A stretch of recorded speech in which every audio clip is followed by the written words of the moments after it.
Hi, I'm Yulia, and this is the News Brief Wrapped. Today we're going to discuss everything that happened in Ukraine and around the world in 2024, politically and militarily. And then we're going to discuss it together in the comments, so you don't have to suffer alone, and I don't have to suffer alone. And of course, as per usual, please leave your questions, suggestions, and constructive criticism in the comments below, because I read all of it and it helps me greatly to tailor next episodes to you. Let's go.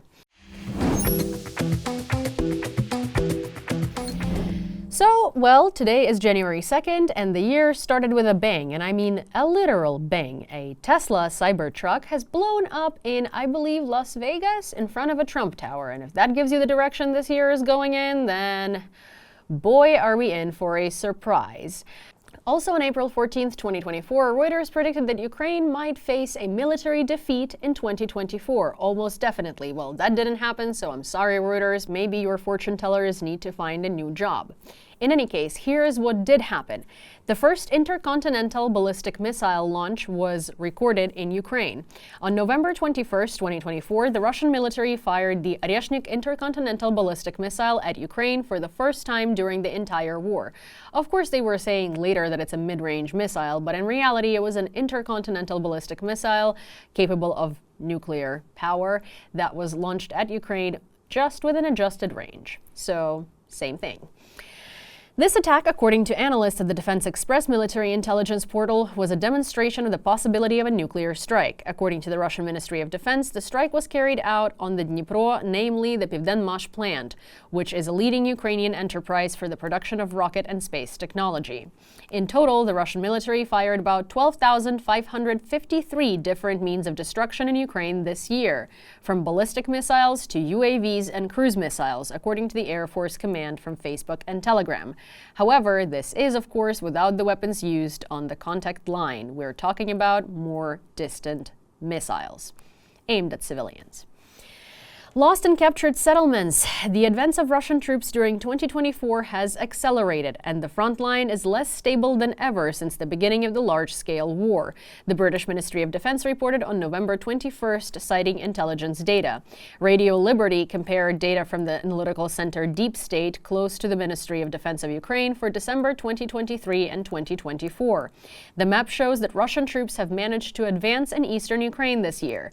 Due to the high intensity of conducting hostilities and military operations in various directions, information on the number of settlements that Ukraine lost/returned during 2024 is not provided in order to avoid leakage of information about current and future operations of the Defense Forces of Ukraine, which belong to information with restricted access. The General Staff of the Armed Forces of Ukraine responded. According to the Analytical Center of the Deep State, on the morning of August 6th, the Armed Forces of Ukraine broke through the Russian border and carried out a strike near Sverdlikova and Aleshna in the Kursk region. Part of the captured Russian territory was lost by the Armed Forces of Ukraine, but most of the square meters in the Kursk region are still held. The area of the territory of the Kursk region of the Russian Federation, which is under the control of the Armed Forces of Ukraine, is about 1,000 square kilometers. And the Kursk operation was one of the biggest breakthroughs in the history of this war for Ukraine, because no one expected it and no one thought that it would be possible to invade the territory of Russia. Ukraine proved otherwise. The defense spending for 2024. For January to November 2024, cash expenditures on security and defense from the general state budget amounted to 1.7 trillion hryvnias. These are the data of the Ministry of Finance of Ukraine, which was provided to Radio Liberty. This is monetary support for military personnel, privates and superiors, police officers, the purchase of military/special equipment, weapons, ammunition, defense products, personal protective equipment, helmets, bulletproof vests, and other special equipment, fuel and lubricants, food, medical support, and other types of expenses to ensure the activities of the relevant bodies and formations. Ukraine also returned a lot of civilians and children and also POWs back home to Ukraine in 2024. The main intelligence directorate, or GUR, of the Ministry of Defense of Ukraine, at the request, reported that in 2024 they managed to agree on 10 exchanges. In total, 1,358 citizens were returned, including 1,327 military personnel and 31 civilians. Also in 2024, 444 children were returned. These are data provided to Human Rights Ombudsman Dmytro Lubinets at the request of Radio Liberty. Data for the period from January 1st to December 19th, 2024. Of the 444 children, 12 were returned from the territory of the Russian Federation.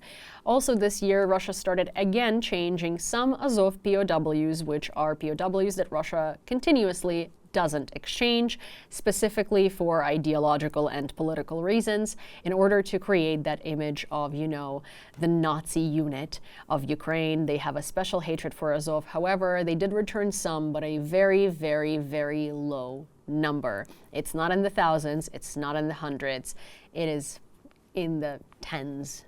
It's quite upsetting. In 2024, prices increased by 11%. According to the State Statistics Service, from January to November 2024, inflation reached 11%. Groceries and soft drinks rose in price the most by a total of 11.2%. The leaders among food are vegetables, and at the end of the year, they cost 14.3% more than at the beginning of the year. The cost of utilities, medicine, education, and more has also increased.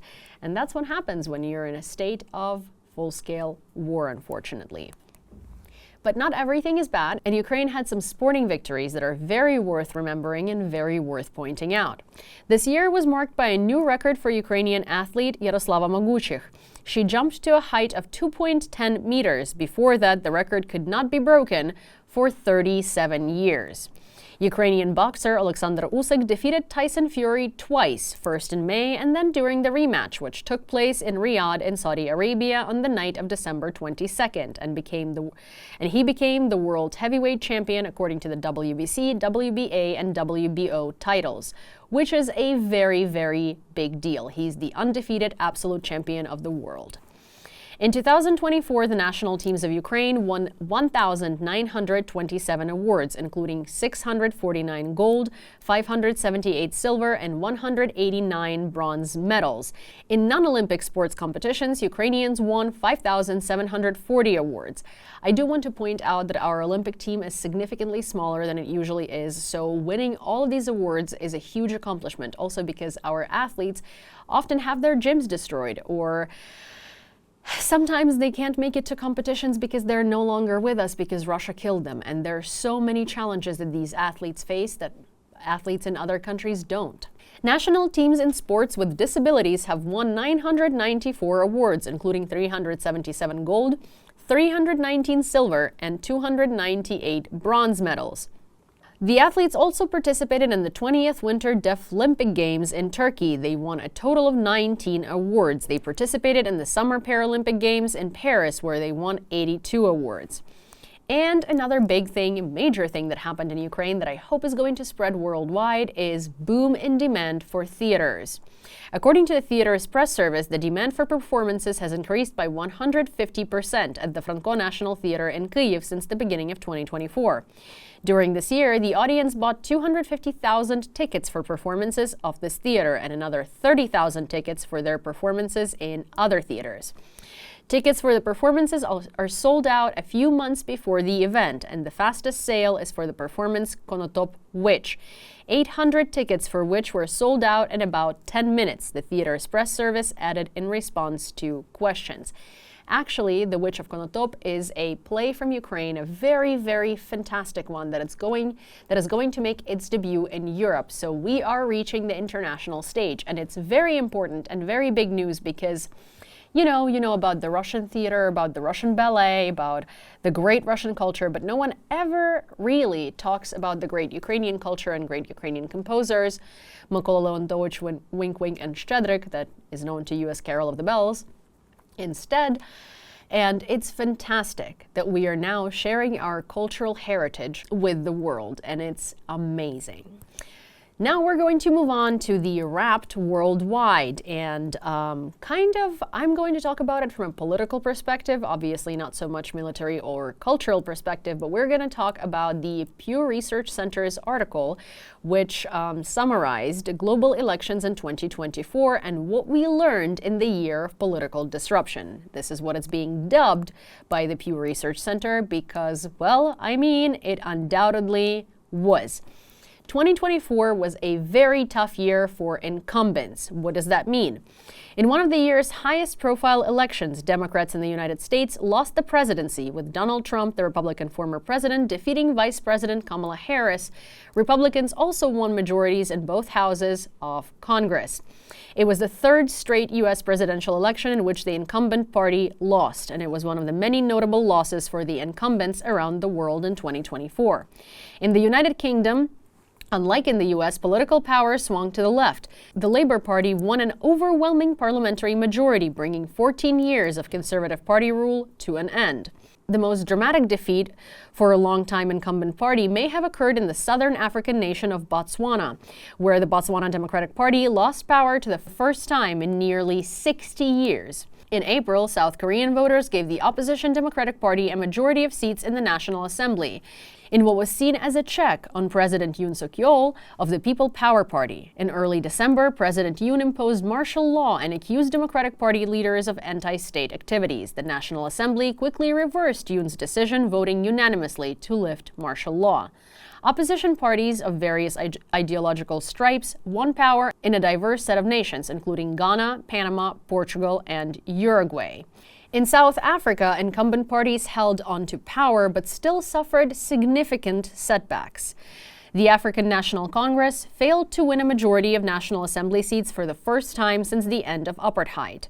Japan's Liberal Democratic Party, which has governed the country for the most of post-World War II era, and its coalition partner Komeito, lost their majority in the parliament. India's Prime Minister Narendra Modi and his Bharatiya Janata Party won a third consecutive victory but were forced into a coalition government. In France, President Emmanuel Macron's decision to hold snap elections in the summer backfired. Macron's Central Ensemble alliance lost ground to both the left-wing New Popular Front and the right-wing National Rally.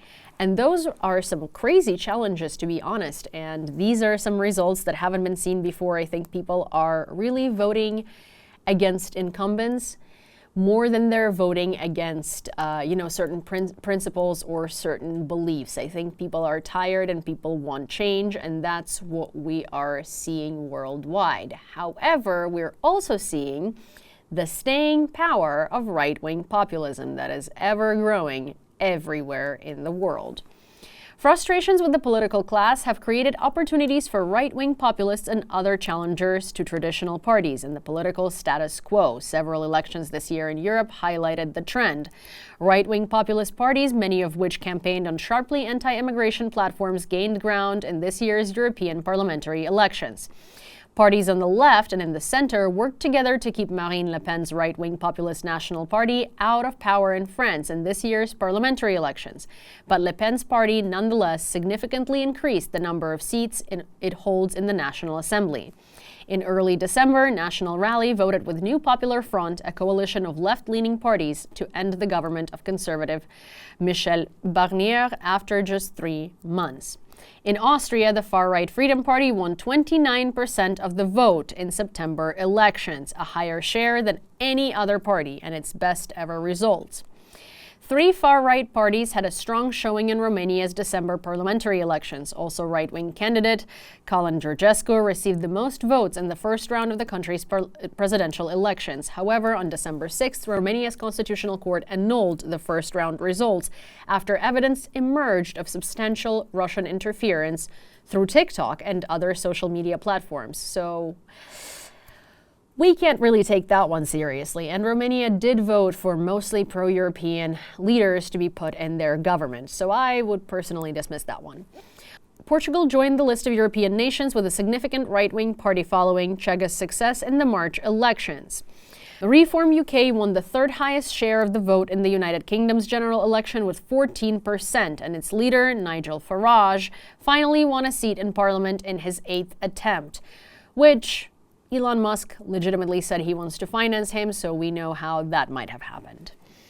Alternative for Germany became the first far-right political party to win a state election in Germany since World War II, which is also terrifying because we don't want to hear far-right and Germany in one sentence. Also, there have been polarized battles over tradition and change around the world as well. In France, Le Pen and her National Rally Party regularly make arguments about defending French culture and civilization from immigrants and outsiders, and that is actually a thing that we're seeing as a trend worldwide. All of these far-right leaders are talking about nationalism, but they're not talking about the healthy kind of nationalism. They're talking about the kind of nationalism that they have been accusing Azov of, which is kind of funny if you think about it. Additionally, Austria's Freedom Party has opposed LGBTQ+ rights. Its platform includes a constitutional determination that there are only two genders, and the party opposes same-sex relationships. If we think about it more broadly, it's not just about immigrants, it's about being different. They want to keep the traditions of a nuclear family, and they want to keep the traditions of, straight, cisgender couples and people, and just, normality and standing in line and staying in line, because, how else do you keep people conforming?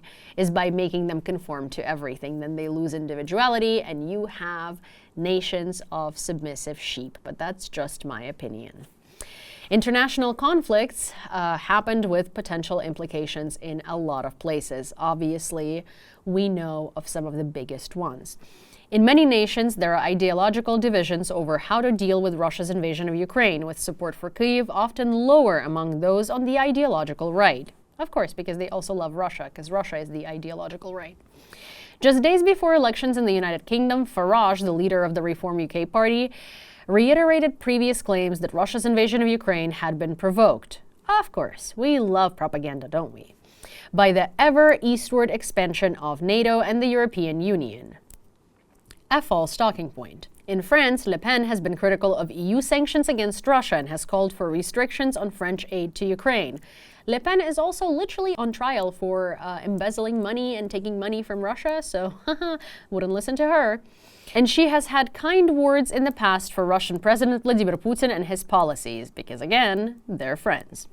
In Slovakia, voters chose as their new president Peter Pellegrini, a close ally of the country's pro-Russian Prime Minister Robert Fico, and also a close friend of Putin. And right-wing populist parties in Austria and Germany have expressed reservations about support for Ukraine. Many of the ideological right in the United States are also skeptical about supporting Ukraine. When a Ukraine aid bill passed the House of Representatives in April, Republicans were divided, with 101 in favor and 112 opposing the legislation. At the Munich Security Conference in February, J.D. Vance, now the vice president-elect, said the U.S. should provide less aid to Kyiv. And as a Senate candidate in 2022, he said, "I don't really care what happens to Ukraine, one way or another." And I mean, yes, that does summarize his attitude quite well. But also in general, these parties that don't support Ukraine, it's not that they don't support Ukraine, it's that they're close to Russia, and a lot of them are sponsored by Russia, and there is a lot of evidence of that, and it's very, very unfortunate. Meanwhile, the Israel-Hamas war has generated tensions within the ideological left. Take the United Kingdom. While the Labour Party won an overwhelming victory this year, some of its few losses were to candidates on the left who were critical of Prime Minister Keir Starmer's support for Israel. In the United States, polling highlights sharp divisions among the supporters of the Democratic Party, especially young liberals, many of whom opposed the Biden administration's approach to the Israel-Hamas war. It was also an issue in France, where many have accused leaders of France Unbowed, which has been strongly critical of Israel and of anti-Semitism.